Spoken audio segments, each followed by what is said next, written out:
نائب وزیر اعظم اسحاق ڈار، وزیر داخلہ محسن نقوی نے شرکت کی۔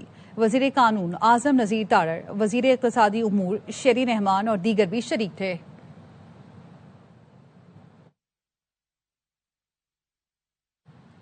میاں والی نے 4 سال پنجاب پر حکومت کی، لیکن ایک بھی ترقی کا نشان نظر نہیں آیا۔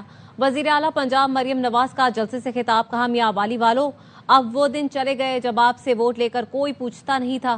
میرا دل میاں والی میں ہے، آج میں میڈیکل کالج کا تحفہ لے کر آئی ہوں۔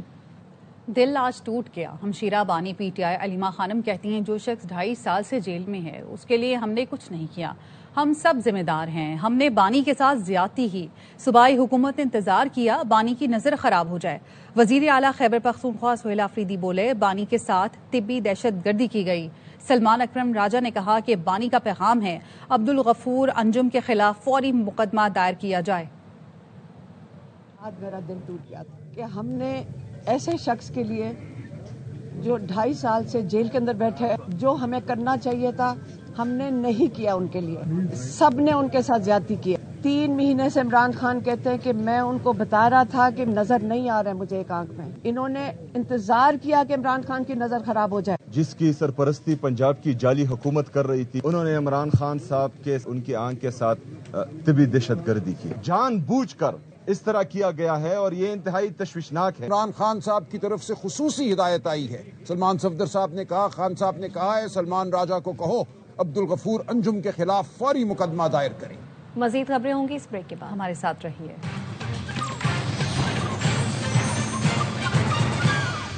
Welcome back. مرتضی وہاب نے جماعت اسلامی کے ٹاؤن یو سی منافق قرار دے دیے۔ میئر کراچی نے کہا حافظ نعیم کی یو سی میں سڑک بھی کے ایم سی نے بنائی، پیپلز پارٹی کی صوبائی حکومت اور کے ایم سی مل کر کام کر رہی ہے۔ 9 منافقوں کے ٹاؤن والے بھی اسپیڈ پکڑے، ہم کام بتانے کے لیے پریس کانفرنس کرتے ہیں، سیاسی پوائنٹ سکورنگ کے لیے نہیں۔ نعیم الرحمان صاحب خلیل خان فاختہ اڑاتے ہیں، وہ فاختہ اڑاتے رہے۔ نعیم الرحمان صاحب کی یو سی جو ہے نا، سڑک کس نے بنائی؟ ہم نے بنائی، پہلوان گوٹ کی سڑک ہے، اس کو کوئی اون نہیں کرتا، ہم نے کہا ہم بنا کے دیں گے۔ پیپلز پارٹی کے 13 ٹاؤن بھی میرے اپنے، کے ایم سی بھی میری ہے، سندھ حکومت بھی میری ہے، ہم مل کر کام کریں گے۔ باقی جو 9 منافقوں کے ہیں نا، ان کو بولیں کہ وہ اسپیڈ پکڑے کام کریں۔ آپ کو شارع فیصل پہ جو رستوں کے بورڈ ہے نا، اس کے اوپر بھی نعیم الرحمان صاحب نظر آتے ہیں۔ Valentine's day, I love you حافظ صاحب، نعیم الرحمان صاحب 14 فروری کو میں ان کو پھول بھیج دیتا ہوں۔ حافظ نعیم نے مرتضی وہاب کے خلاف عدم اعتماد کی تحریک کا اشارہ دے دیا، کہتے ہیں عدم اعتماد کی تحریک کو جلد حتمی شکل دی جائے گی، کراچی کے حقوق کے لیے 14 فروری کا دھرنا بھرپور ہوگا، کراچی کے مسائل جارحانہ انداز میں حل کرنے کا وقت آ گیا۔ 1 سال بعد بلدیاتی انتخابات ہیں، کراچی کی بہتری چاہتے ہیں تو عوام انہیں منتخب کریں جو آپ میں سے ہوں۔ گورنر سندھ کامران ٹسوری کہتے ہیں فیصل واڈا کی کسی بات کا جواب نہیں دوں گا۔ واڈا صاحب کے کسی بیان کا جواب نہیں دینا چاہیے۔ 1 سال بعد بلدیاتی الیکشن آ رہا ہے، اگر اس شہر کی ترقی چاہتے ہیں تو پھر آپ کو ایسے لوگوں کو منتخب کرنا ہوگا جو عوام میں سے۔ پہلا فیصلہ ہمارا بڑا درست تھا کہ ہمیں ان کے ساتھ کھیلنا ہی نہیں چاہیے، لیکن اگر اب فیصلہ کر لیا گیا ہے کہ ان کے ساتھ کھیلیں گے تو دیکھیں یہ کھیل کا میدان ہے، اس میں تو ہار جیت ہوتی ہے۔ پوری قوم کی دعائیں اپنی ٹیم کے ساتھ ہیں، ہم پہلے 2 میچ جیت بھی چکے ہیں، یہ میچ بھی جیتیں گے۔ کراچی کے علاقے پاپوش میں بینک کے باہر سیکیورٹی گارڈ نے فائرنگ کر کے خاتون کو قتل کر دیا۔ واقعے کی فوٹیج سامنے آ گئی۔ گارڈ نے خاتون کو رقم دینے کے بہانے اے ٹی ایم پر بلایا، وہیں تکرار ہوئی۔ گارڈ نے اے ٹی ایم بوتھ کے باہر کھڑی خاتون پر گولیاں چلا دیں، ساتھ ہی گارڈ نے روکنے کی کوشش کی۔ شدید زخمی خاتون کو اسپتال پہنچایا گیا جہاں وہ دم توڑ گئی۔ سیکیورٹی گارڈ صادق کو گرفتار کر کے اسلحہ برآمد کر لیا گیا۔ پولیس نے بتایا چاندنی چوک کی 32 سالہ زاہدہ بینک کے سیکیورٹی گارڈ کی دوست تھی۔ زاہد نے گزشتہ ماہ گارڈ سے 50,000 روپے لیے تھے، اب مزید رقم کا مطالبہ کر رہی تھی۔